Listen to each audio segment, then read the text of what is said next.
Assalamualaikum warahmatullahi wabarakatuh. Kami dari kelompok 2 akan mempresentasikan hasil laporan praktikum kami. Dengan saya Zulfatuna Bilkis, Saya Tadalila. Saya Amir Khairul Mutakin. Dan berikut ini hasil laporan praktikum kami.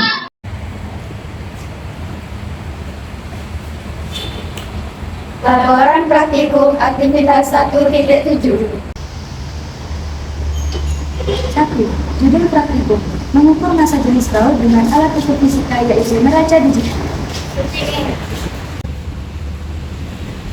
Tujuan praktikum untuk mengetahui massa jenis baut dan melatih peserta didik untuk terampil dalam pengukuran. Ketiga, ada pendahuluan. Massa jenis adalah pengukuran massa setiap satuan volume benda. Massa jenis rata-rata setiap benda merupakan total massa dibagi dengan total volumenya.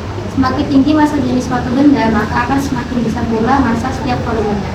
Massa jenis berfungsi untuk mengidentifikasi dan membedakan antara bahan karena zat yang berbeda memiliki kerapatan yang bervariasi. Rumus untuk menghitung massa jenis adalah P sama dengan M per V.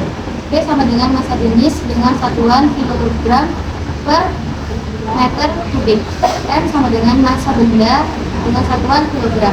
P sama dengan volume benda dengan satuan meter kubik. Yang keempat adalah alat dan bahan, yaitu baut 3 ukuran yang berbeda, gelas ukur, neraca, dan air. Yang kelima adalah prosedur praktikum. Yang pertama, menyiapkan alat dan bahan. Yang kedua, lalu menimbang baut untuk mengetahui massanya.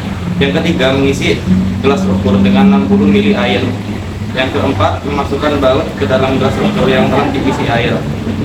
Yang kelima, lalu mengamati volume airnya. Nomor 7 ada tabel pengamatan. Baut pertama memiliki massa 27 gram dengan volume awal air 60 ml dan volume akhir air 64 ml.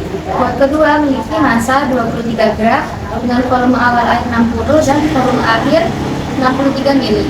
Baut ketiga memiliki massa 9 gram dengan volume awal air 60 dan volume akhir air 61 ml. Berikut tabel pengolahan data.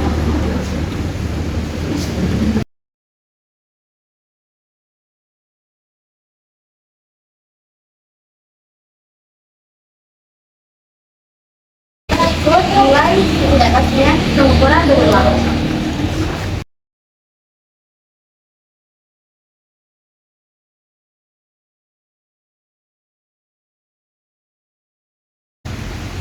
Dan yang terakhir, nilai ketidakpastian pengukuran berulang dengan hasil pengukuran berikut.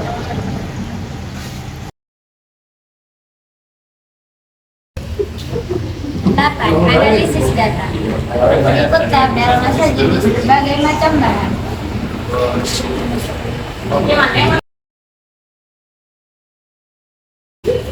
Nilai massa jenis hasil pengolahan data berbeda jauh dari hasil massa jenisnya. Mungkin hal ini terjadi karena kurangnya pelaksana praktikum dalam